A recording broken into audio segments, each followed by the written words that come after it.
अरे ये आवाज किसकी है? ये तो किसी के रोने की आवाज लगती है।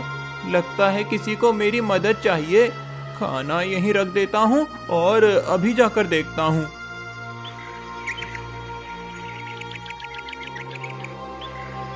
शीतल नगर नामक गांव में रामू नाम का एक किसान अपनी पत्नी चंपा के साथ रहता था।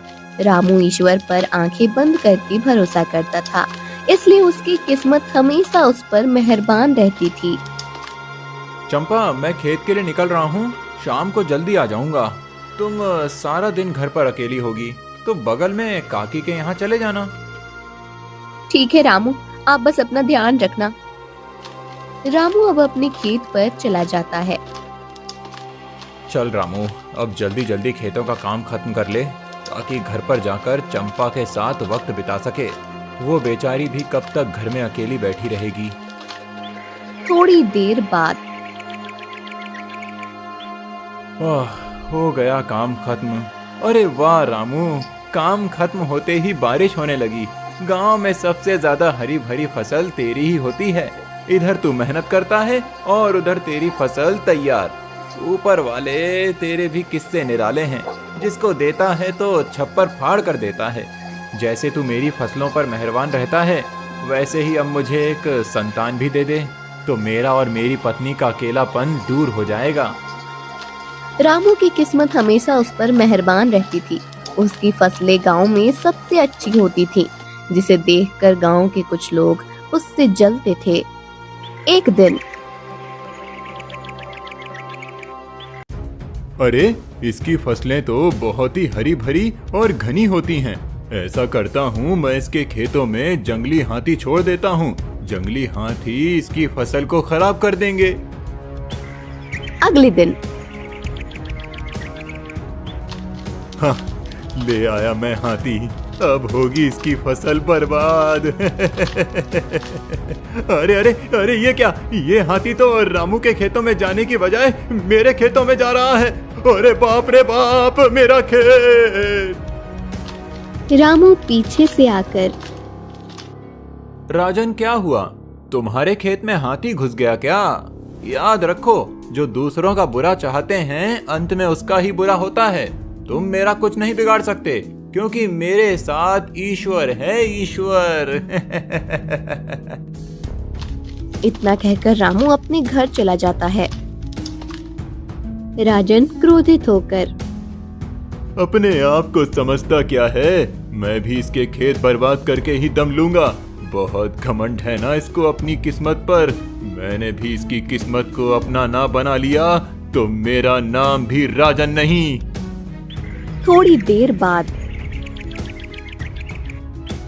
चंपा, मैं तुमको जीवन की सारी खुशियां देना चाहता हूँ, मगर ये संतान ना होने की वजह से हमारे जीवन का खालीपन भरता ही नहीं। पता सब कुछ होते हुए भी मैं तुम्हारी मायूसी को नहीं मिटा पा रहा हूँ। मुझे माफ कर दो चंपा।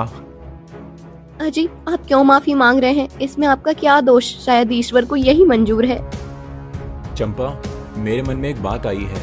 सोचता हूँ तुमसे सलाह ले लूं। मेरी फसलें हर साल ज्यादा से ज्यादा उगती हैं। इतने सारे अनाज का क्या फायदा जब हमारी कोई संतान ही नहीं है। ऐसा करता हूँ, अपनी फसल से निकले हुए आधे अनाज को गांव के अनाथ बच्चों में बांट देता हूँ। तुम क्या कहती हो चंपा? इसमें सलाह वाली क्या बात है जी? इससे अच्छी बात और क्या हो सकती है कि हमारे अनाज उन अनाथ बच्चों के काम आ सके। हो सकता है ईश्वर इन्हीं कामों से प्रसन्न होकर हमें संतान दे दे। सच कहती हो चंपा, ईश्वर बस जल्दी ही हमारी सुन ले। रामू अब अपने अनाज का आधा हिस्सा गांव के अनाथ बच्चों में बांट देता है। कुछ दिन बाद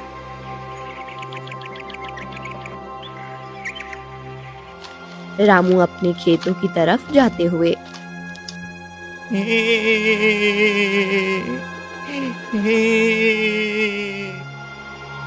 अरे, ये झाड़ियों में किसके रोने की आवाज आ रही है? जाकर देखता हूँ। अरे, ये तो एक बंदर का छोटा सा बच्चा है और ये तो बहुत ही डरा सहमा सा बैठा है। क्या हुआ तुम्हें नन्हे बंदर? तुम यहाँ अकेले क्यों बैठे हो? और तुम्हारे माँ बाप कहाँ हैं? क्या तुम खो गए हो? जंगल में भारी तूफान की वजह से मेरे माँ बाप पेड़ से गिरकर नदी में बह गए और मुझे बचाने के लिए उन्होंने मुझे बहुत दूर जमीन पर फेंक दिया। मैं तो बच गया मगर मेरे माँ बाप मर गए। अब मैं बिल्कुल अकेला हूँ और 2 दिन से मैंने कुछ नहीं खाया।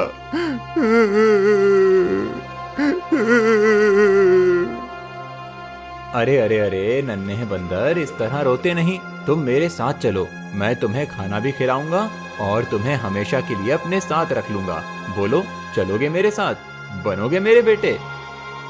हाँ, मैं चलूंगा, मुझे बहुत भूख लगी है। रामू उस नन्हे बंदर को अब अपने घर ले जाता है। ये नन्हा बंदर कहाँ से ले आए जी? और ये कितना डरा हुआ सा लग रहा है। ये मुझे झाड़ियों के पीछे मिला, बेचारा बहुत ही मजबूर था। रामू अपनी पत्नी से सारी बात बताता है। ये नन्हा बंदर आज से मेरे पास रहेगा। ईश्वर ने इसे मेरे लिए भेजा है। मैं इसे बिल्कुल अपने बच्चे की तरह पालूंगी। आ बेटा, मेरी गोद में आजा, मैं तुझे खाना खिलाती हूँ। देखो इस नन्हे बंदर को, तुम्हारे पास जाकर इसकी आंखों में कैसी चमक सी आ गई है। और सिर्फ नन्हे बंदर की ही नहीं चंपा, बल्कि तुम्हारी आंखें भी खुशी से चमक रही हैं। आप बिल्कुल ठीक कह रहे हैं जी। इस नन्हे बंदर के आने से मानो हमारे जीवन का खालीपन दूर हो गया हो। अच्छा, अब बातें ही करते रहेंगे या इसका कोई नाम भी रखेंगे? हाँ चंपा, जरूर। आज से इसका नाम गोलू है। संतान की कमी दूर होने पर रामू और चंपा खुशी खुशी रहने लगती हैं। कुछ दिनों बाद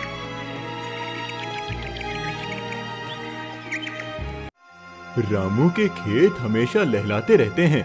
क्यों ना मैं गुफा वाले अघोरी बाबा के पास जाकर रामू की बर्बादी का उपाय पूछूं। वो मुझे जरूर कोई उपाय बताएंगे।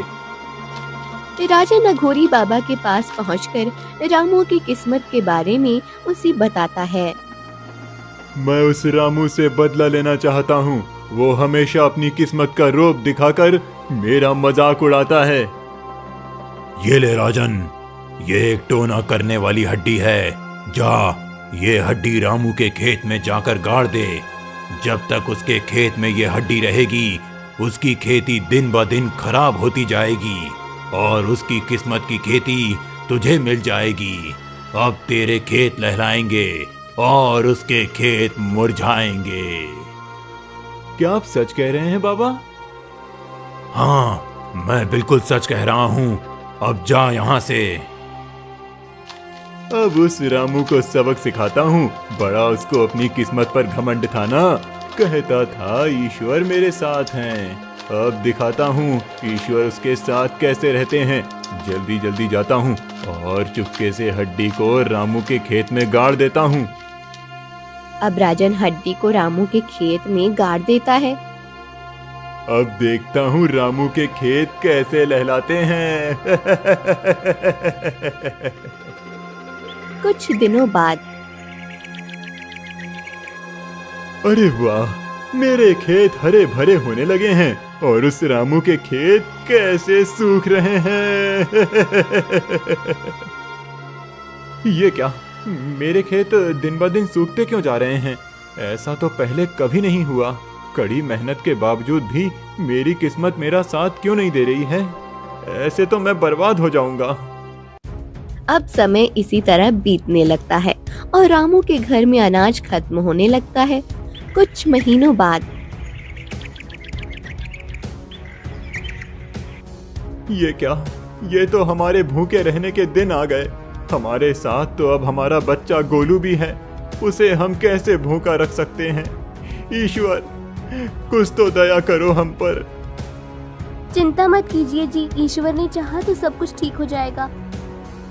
ये लहलाते खेत अचानक से सूखने कैसे लगे? बाबा तो बहुत मेहनती हैं, फिर भी उनकी मेहनत का असर उनके खेत पर उल्टा क्यों पड़ रहा है? मुझको दाल में कुछ काला लगता है। बाबा ने मेरे लिए बहुत कुछ किया है। मुझ बंदर को अपना बेटा बना लिया। अब मैं भी बाबा के लिए जरूर पता लगाऊंगा कि आखिर माजरा क्या है। बाहर निकलता हूँ और पता करता हूँ। अब गोलू ये सोचकर बाहर निकल जाता है। अरे ये क्या, ये राजन का खेत इतना ज्यादा हरा भरा, ये तो मेरे बाबा के जितनी मेहनत भी नहीं करता। इसके पीछे कोई राज तो है। उसके घर के पास जाकर पता लगाता हूँ। कुछ आवाज आ रही है, अंदर से सुनता हूँ। वाह राजन, कैसे तूने राजू के खेत बर्बाद करने के लिए अघोरी बाबा से मदद मांगी और अपने खेत हरे भरे कर लिए।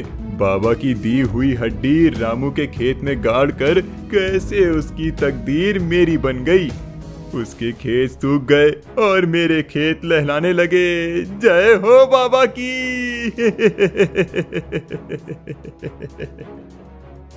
अच्छा, तो ये माजरा है। अब इस राजन के बच्चे को मजा चखाता हूँ। मेरे बाबा को बर्बाद करने चला था, अब तो तू बर्बाद होने के लिए तैयार हो जा। गोलू अब जल्दी जल्दी खेत जाता है और उस हड्डी को ढूंढने लगता है। अरे वो हड्डी तो मिल ही नहीं रही। ना जाने इस राजन के बच्चे ने हड्डी कहाँ गाड़ी है। उधर जाकर देखता हूँ। अरे वाह, ये रही हड्डी। ईश्वर तेरा लाख लाख शुक्र है। अब इस हड्डी को मैं उस दुष्ट राजन के खेतों में जाकर गाड़ देता हूँ। हाँ, ये हड्डी गाड़ दी। अब देखता हूँ क्या होता है। अगले दिन। अरे वाह, राजन के खेत सूख रहे हैं और मेरे बाबा के खेत फिर से हरे भरे हो रहे हैं। अरे गोलू, तुम यहाँ खेतों में क्या कर रहे हो? ये क्या, मेरे खेत पहले की तरह फिर से हरे भरे कैसे हो गए और ये राजन के खेत कैसे सूखे जा रहे हैं? मुझे कुछ समझ नहीं आ रहा। अरे बाबा, एक साथ इतने सवाल, थोड़ा सब्र करो, मैं सब बताता हूँ। गोलू अब रामू को सारी बात बताता है। गोलू, तुम मेरे बेटे हो। तुमने अपनी समझदारी से अपने बाबा की मदद की, इसके लिए मैं तुम्हें धन्यवाद करता हूँ। लेकिन तुम्हें राजन के साथ ऐसा नहीं करना चाहिए था।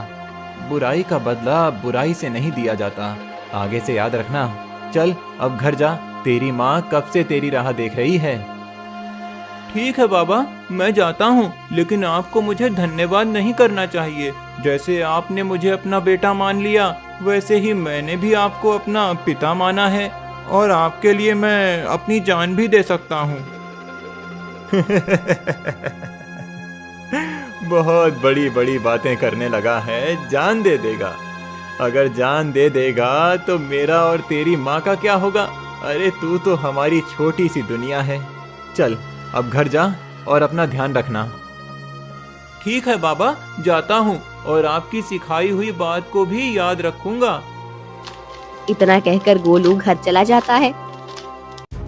अरे ये क्या, मेरे खेत कैसे सूखे जा रहे हैं? अरे वो उधर रामू के खेत फिर से हरे भरे कैसे हो गए? कुछ गड़बड़ जरूर है। अघोरी बाबा के पास जाकर पूछता हूँ कि आखिर माजरा क्या है। राजन, उस बंदर ने तेरी गाड़ी हुई हड्डी को रामू के खेत से निकालकर तेरे खेत में गाड़ दी है। इसीलिए तेरे खेत सूखे जा रहे हैं और रामू के खेत फिर से हरे भरे हो रहे हैं। उस बंदर की ये मजाल, मेरे खेत में मेरी ही हड्डी गाड़ दी। ये काम उसके अकेले का नहीं है, जरूर उसे ये सलाह उस रामू ने ही दी होगी। मैं रामू को जान से मार डालूंगा, छोड़ूंगा नहीं उसे। गोलू बेटा, ये ले, ये खाने का डिब्बा अपने पिताजी को पहुंचा दे। खाने का समय हो गया है, वो भूखे होंगे। ठीक है माँ, मैं अभी जाता हूँ। खाना लेकर अब गोलू घर से बाहर निकलता है। दूसरी आवाज निकालकर इस बंदर के बच्चे का ध्यान बहकाता हूँ और जैसे ही ये खाने के डिब्बे के पास से हटेगा, मैं इस खाने में जहर मिला दूंगा, जिसे खाकर रामू हमेशा के लिए दुनिया से चला जाएगा। अब रोने की आवाज निकालता हूँ।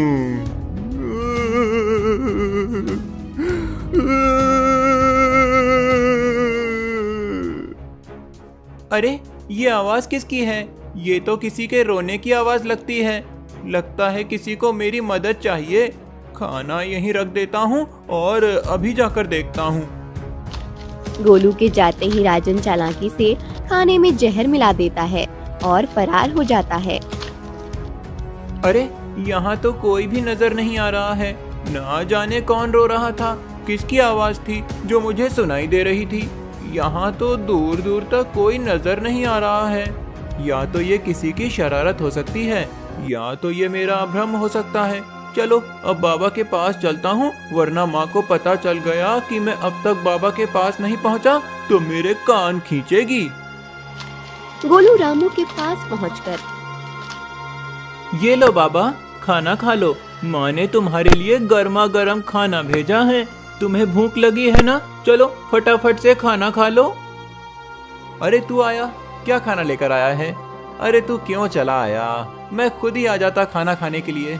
अभी तो तू छोटा है, इतने बड़े बड़े काम मत किया कर। अरे बाबा, मैं तो तुम्हारी नजर में हमेशा छोटा ही रहूंगा। तुम्हें नहीं पता कि मैं अब क्या क्या कर सकता हूँ? पता है, मैं तो तुम्हारे लिए अपनी जान भी दे सकता हूँ। चुप कर, बहुत बोलने लगा है तू। आज के बाद अगर तूने मरने की बात की तो मैं तुझसे कभी बात नहीं करूंगा। अच्छा नहीं करूंगा। मेरे प्यारे बाबा, नाराज क्यों होते हो? तुम नाराज होते हुए बिल्कुल भी अच्छे नहीं लगते। चलो चलो अब जल्दी से मुस्कुरा दो। मेरे अच्छे बाबा, चलो अब जल्दी से खाना खा लो। रामू जैसे ही खाना खाने के लिए डब्बा खोलता है। रुको बाबा, इसे मत खाओ। मुझे ऐसा लग रहा है जैसे खाने में कुछ मिला है। इसमें से कुछ अजीब सी महक आ रही है। अरे गोलू, अब इस खाने में घी के सिवा क्या मिला होगा? ये तो तेरी माँ ने ही बनाकर भेजा है ना। तू भी ना, मुझे भूख लगी है, खाना खाने दे मुझे। अगर ऐसा है तो पहले इस खाने को मैं खाकर देखता हूँ। जो भी होगा मुझे होगा। नौटंकी कहीं का, अगर भूख लगी है तो खाना खा ले। इतना नाटक करने की क्या जरूरत है? जो होगा मुझे होगा। लाओ बाबा, मैं खाना चखकर देखता हूँ। गोलू खाना खाकर, बाबा बाबा, मेरे पेट और गले में बहुत दर्द हो रहा है। क्या हो रहा है बाबा? ऐसा लग रहा है मेरा दम घुट जाएगा। क्या हुआ रामू? रामू बेटा, देख तू फिर से नौटंकी कर रहा है ना। देख, ऐसा मत कर, तेरे बाबा का जी बैठ जा रहा है। तुझे भूख लगी है ना तो ये सारा खाना खा ले, मगर ऐसा मजाक मत कर बेटा। बेटा बेटा उठ जाना, उठ जा बेटा। बाबा बाबा बाबा। अब गोलू के मुंह से खून की उल्टी होने लगती है। गोलू बेटा, ये क्या हो गया तुझे? इस खाने में जहर था। इस बात का अंदाजा लगाकर तूने मुझे बचाने के लिए खुद की जान दांव पर लगा दी। चल रामू बेटा, मैं तुझे जल्दी से वैद्य जी के पास ले चलता हूँ।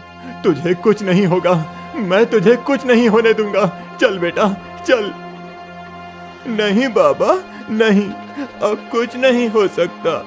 मुझे अब कोई नहीं बचा सकता। लगता है तुम्हारा और मेरा साथ बस यहीं तक था। तुमने मुझे अपना बेटा बनाकर पाला था, इसीलिए मुझे भी तो बेटा होने का फर्ज निभाना था। शायद ये मौका मुझे ईश्वर ने दिया था कि मैं तुम्हारे लिए जीवन में कुछ कर सकूं। बाबा, यकीन मानो, तुम्हारी जान बचाकर मैं बहुत खुश हूँ और मुझे अपनी जान देकर कोई पछतावा नहीं बल्कि गर्व हो रहा है। गोलू बेटा, ऐसा मत कहे, तू मेरी जान है। तेरे बिना मैं और तेरी माँ कैसे रहेंगे?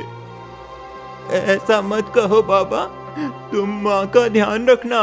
अगर तुम्हारा अपना बेटा होता मेरी जगह तो वो भी यही करता। अरे बेटा, तूने जो किया है ये तो इंसानों के सगे बेटे भी नहीं करते। तू तो हम इंसानों से भी ज्यादा वफादार निकला।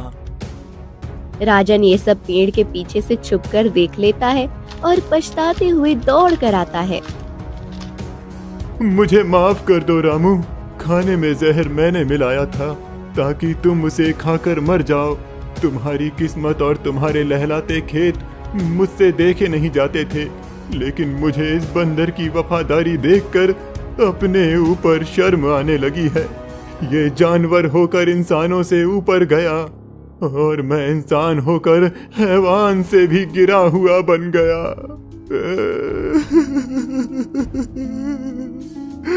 मुझे माफ कर दो।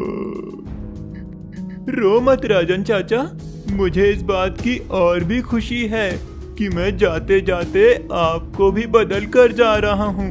याद रखो राजन चाचा, कभी भी किसी की कामयाबी देखकर मत जलो।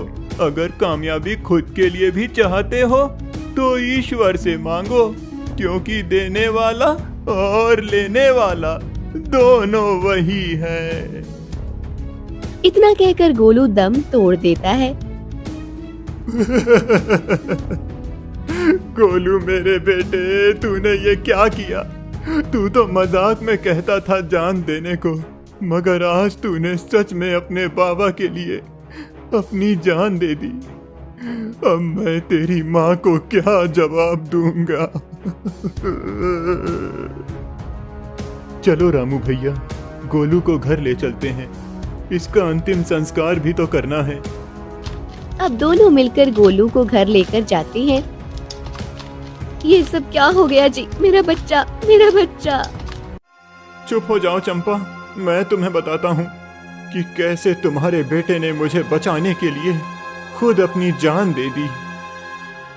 रामू चंपा को अब सारी बात बताता है।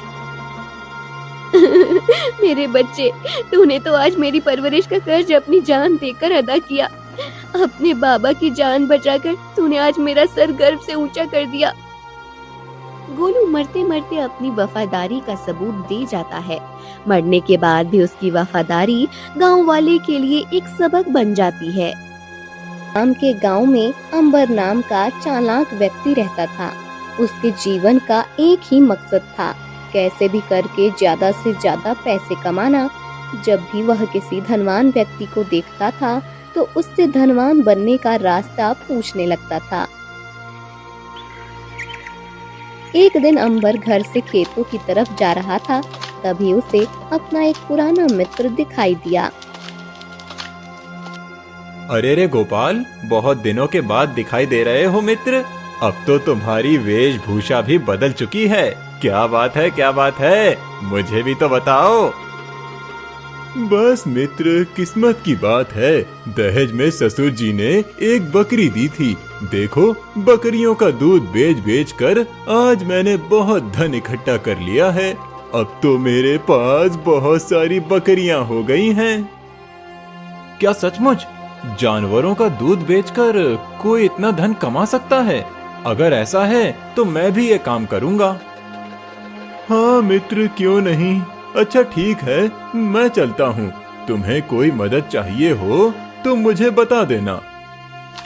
गोपाल के जाने के बाद अंबर सोचने लग जाता है कि अगर वो भी जानवर के दूध का व्यापार शुरू कर दे तो वो धनवान हो जाएगा। तो धनवान होने का ये रास्ता है, लेकिन अभी तो मेरे पास जानवर खरीदने के पैसे नहीं हैं। कोई और योजना बनानी पड़ेगी। मैं अभी अपनी पत्नी से जाकर कहता हूँ कि वो अपने मायके वालों से कहे कि हमें उपहार में गाय चाहिए।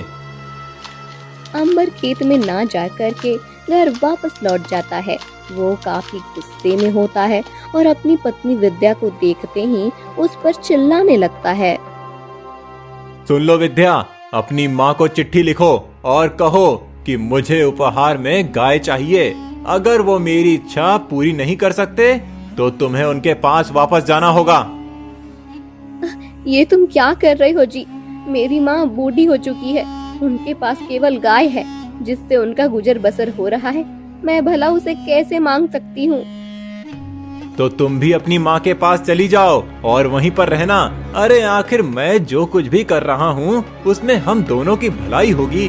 गाय का दूध बेचकर एक दिन मैं बड़ी डेयरी खोलूंगा, फिर हम दोनों धनवान हो जाएंगे। विद्या अंबर को मनाने की कोशिश करती है, लेकिन अंबर नहीं मानता है। आखिरकार विद्या चिट्ठी के द्वारा अपनी माँ को सारी बात बताती है। माँ हमें गाय देने के लिए तैयार हो गई है। 2 दिन बाद उन्होंने आपको बुलाया है। सुनो जी, अभी भी अपने फैसले पर विचार करो। अंबर विद्या की एक बात नहीं मानता है। और वह 2 दिन के बाद विद्या की माँ के घर पहुँच जाता है। सासू जी, मुझे उम्मीद है कि विद्या ने आपको सारी बात बता दी होगी। आप तो जानती ही हैं, काम कुछ अच्छा नहीं चल रहा है, इसीलिए अगर आप मदद कर देती तो अच्छा होता। बेटा, मैं इस स्थिति में नहीं हूँ कि मैं तुम्हें कुछ दे सकूं, लेकिन अब तुम्हारी मांग को पूरा करना ही पड़ेगा। ले देकर मेरे पास ये एक बूढ़ी गाय है, तुम इसे ले जाना चाहो तो ले जा सकते हो। अंबर विद्या की माँ के घर के बाहर बंधी हुई गाय खोल लेता है और उसे अपने घर लेकर आता है। वह उसे चारा खिलाता है। अंबर देखता है कि गाय बहुत अधिक दूध नहीं देती है। अरे, तुम्हारी माँ ने कैसी गाय भेजी है जो बिल्कुल दूध नहीं देती और चारा तो इतना खाती है कि कम से कम 2 गायों का भोजन अकेले कर लेती है। देखो जी, पहले हमें गाय का ध्यान रखना पड़ेगा, तब जाकर वो दूध देगी। मैं देखती हूँ, तुम उसे बहुत कम चारा देते हो। हाँ तो क्या करूं, अपने हिस्से का खाना भी उसे खिला दूं क्या? अरे, मेरी तो किस्मती फूटी है, जब भी कुछ करने जाता हूँ तो कोई ना कोई अड़चन आ ही जाती है। अंबर ने गाय का ध्यान ठीक से नहीं रखा। जब बहुत ज्यादा दूध नहीं देती थी, तब अंबर उसकी पिटाई कर देता था। इस कारण वो बहुत कमजोर हो गई थी। अब इससे कुछ नहीं होगा। एक काम करता हूँ, इसे ले जाकर किसी व्यापारी को बेच देता हूँ, बदले में कुछ तो धन मिलेगा। अंबर गाय को लेकर बाजार की ओर निकल पड़ता है। रास्ते में उसकी मुलाकात एक तांत्रिक से होती है।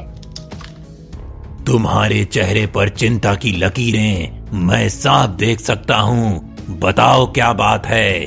तुम कहो तो 1 मिनट में तुम्हारी समस्या खत्म कर सकता हूँ। क्या बताऊं बाबा, गरीबी से परेशान हूँ। एक गाय लेकर आया था कि ये दूध देगी और इसका दूध बेचकर धनवान हो जाऊंगा, लेकिन ये भी निकम्मी निकली। इसे बाजार में बेचने के लिए जा रहा हूँ।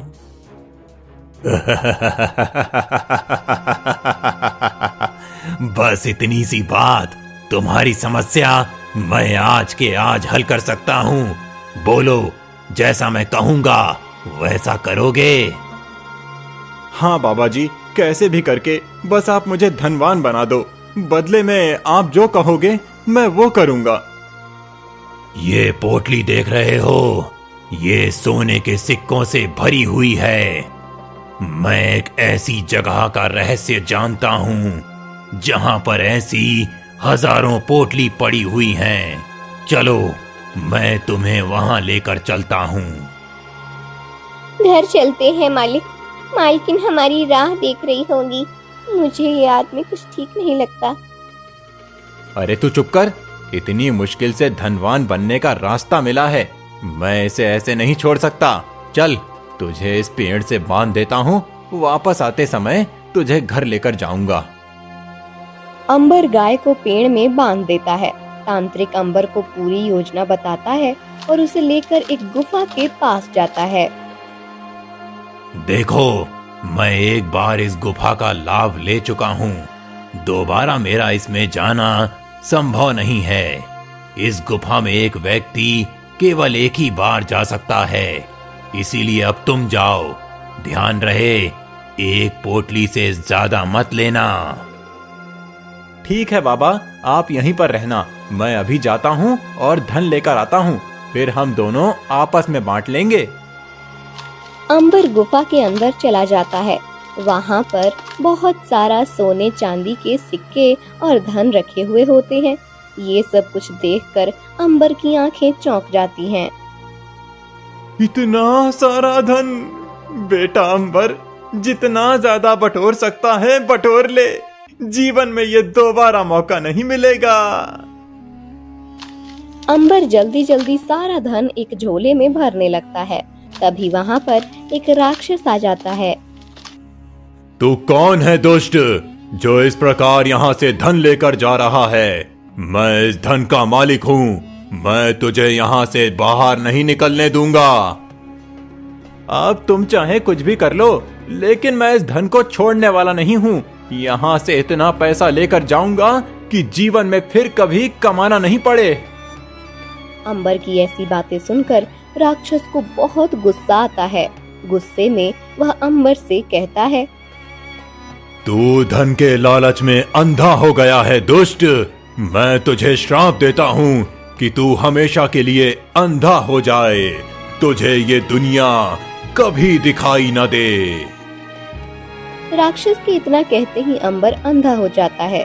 वह जोर जोर से रोने लगता है।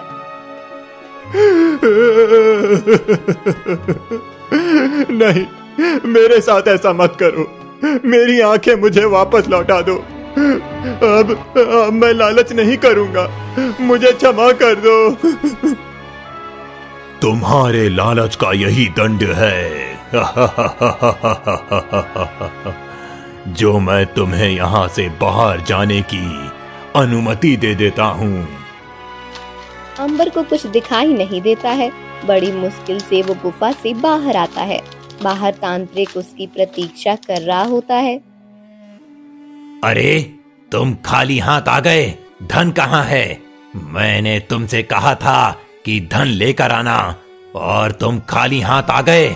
तुम्हारी आंखें, उन्हें क्या हुआ?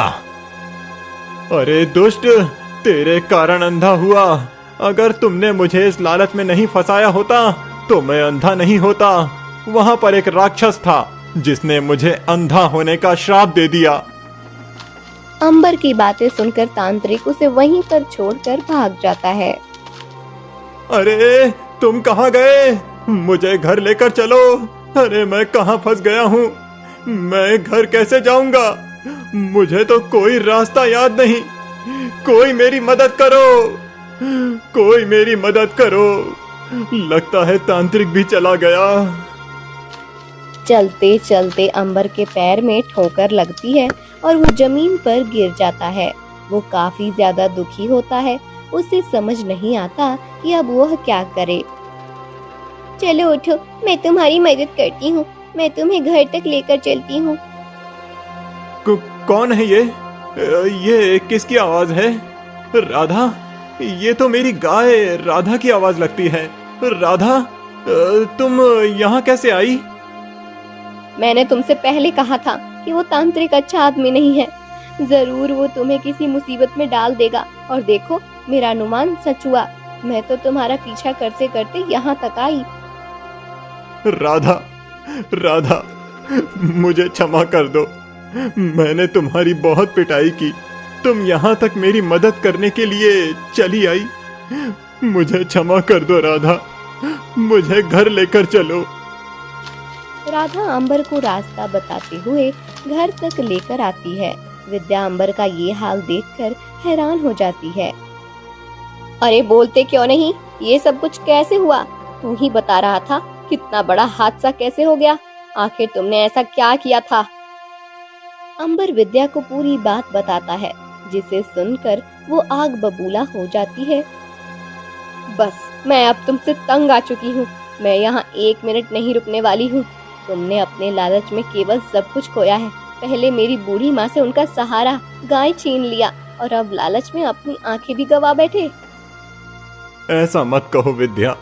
मैं जानता हूँ मैंने बहुत गलतियाँ की हैं, लेकिन अब तू मेरा साथ नहीं देगी तो कौन देगा? बता। मैं अपनी माँ के घर जा रही हूँ। चलो राधा, तुम ही मेरे साथ चलो। इस आदमी के साथ रहने की कोई जरूरत नहीं है। ये अपने लालच में तुम्हें भी बेच देगा।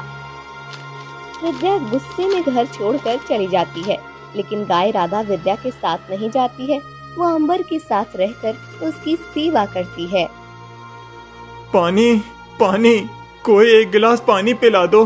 अरे, मुझे बहुत प्यास लगी है। कोई है यहाँ पर?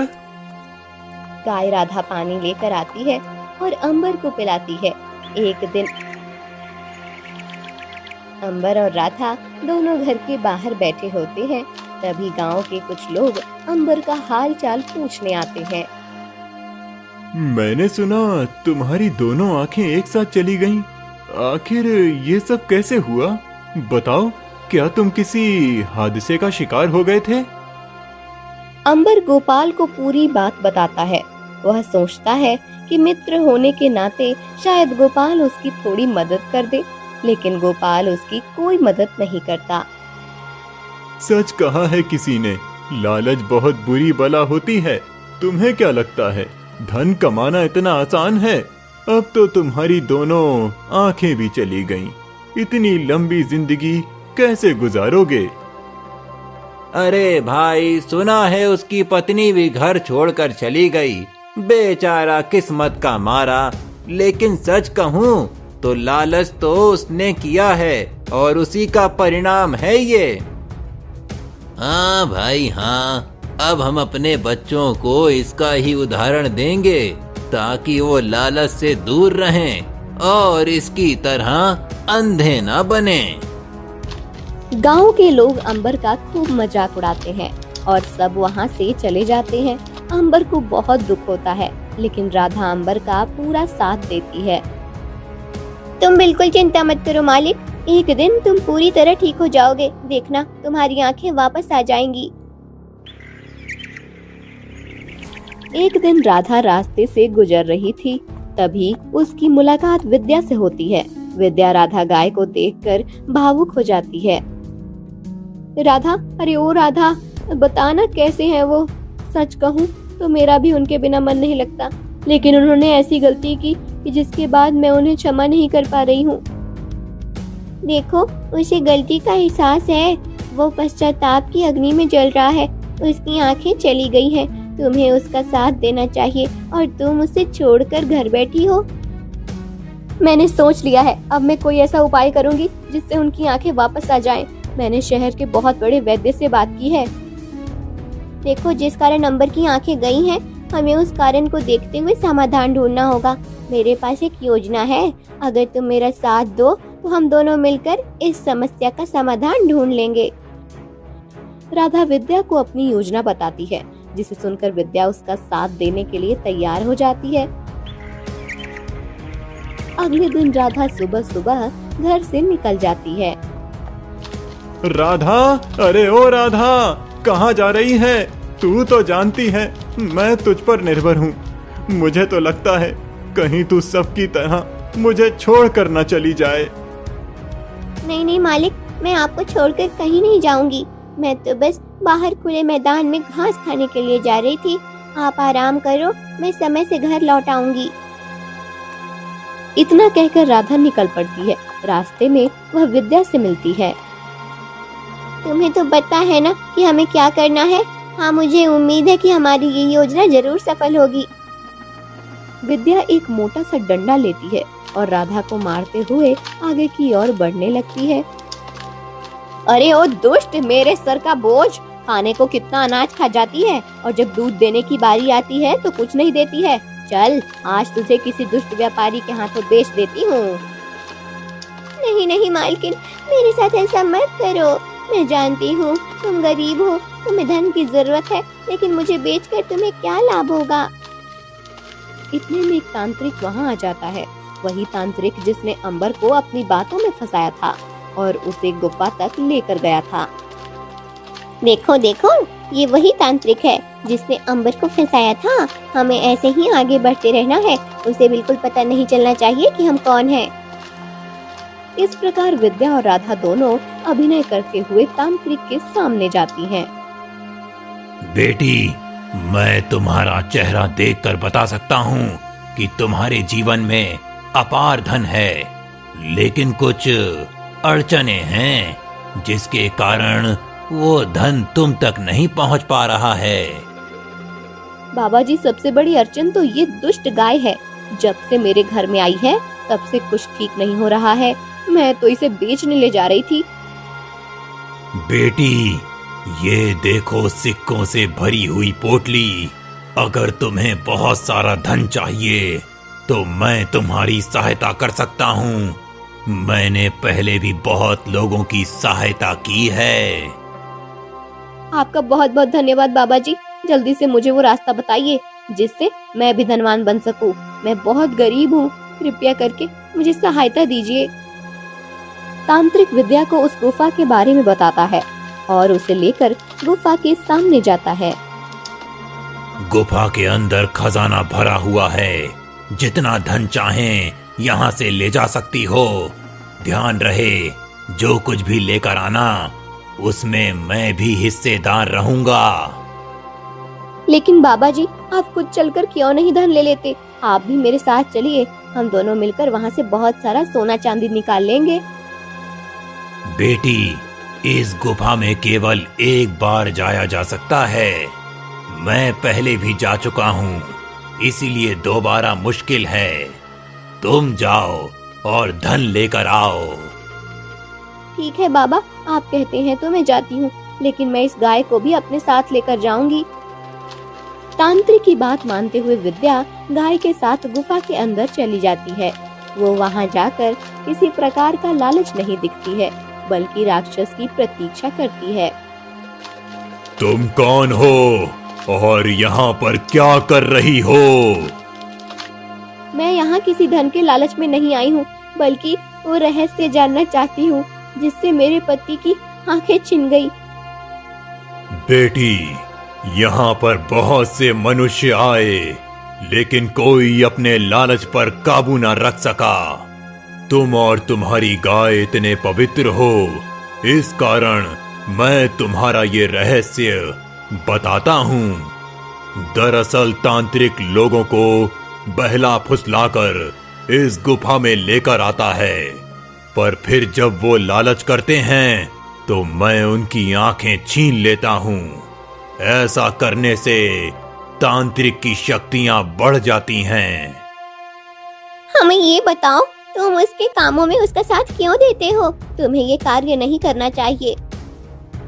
मैं एक श्रापित राक्षस हूँ। उसने मुझे अपनी शक्तियों से कैद कर लिया है और मुझे उसका काम करना ही होगा। अगर तुम लोग मुझे यहाँ से बाहर लेकर चलो तो मैं आजाद हो जाऊंगा और उस तांत्रिक को खत्म कर दूंगा। इस गुफा में मेरी शक्तियां काम नहीं करती।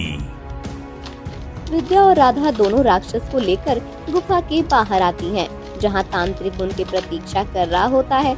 राक्षस को देखकर तांत्रिक को डर लगने लगता है। अरे, इसे बाहर क्यों लेकर आई? इसे जल्दी से अंदर कैद करो, नहीं तो ये सबकी जान ले लेगा। इसे कैद करो, जल्दी कैद करो इसे। राक्षस तांत्रिक को खत्म कर देता है। राक्षस के एक बार से तांत्रिक समाप्त हो जाता है और उसकी सारी शक्तियां भी समाप्त हो जाती हैं। तुम लोग चिंता मत करो, तांत्रिक अब समाप्त हो चुका है। मैंने जितने लोगों की आंखें चुराई थीं, मैं अब सब वापस कर देता हूँ। तांत्रिक के खत्म होते ही सबकी आंखें वापस आ जाएंगी। सचमुच ऐसा ही हुआ। अंबर की आंखें वापस आ गई। वह खुशी से पागल हो रहा था। राधा, राधा, देखो चमत्कार हो गया। मेरी आंखें वापस आ गईं। मुझे सब दिखाई देने लगा है। राधा। उधर विद्या और राधा दोनों घर वापस आती हैं। अंबर उन्हें देखकर बहुत खुश होता है। विद्या, तुम तो चली गई थी, फिर तुम वापस कैसे आ गई? और मेरी आंखें अचानक कैसे ठीक हो गईं? राधा अंबर को सारी बात बताती है। अंबर बहुत खुश होता है कि आखिर विद्या और राधा की कोशिश ने उसे एक नया जीवन दिया। वो तीनों एक परिवार की तरह हंसी खुशी रहने लगते हैं।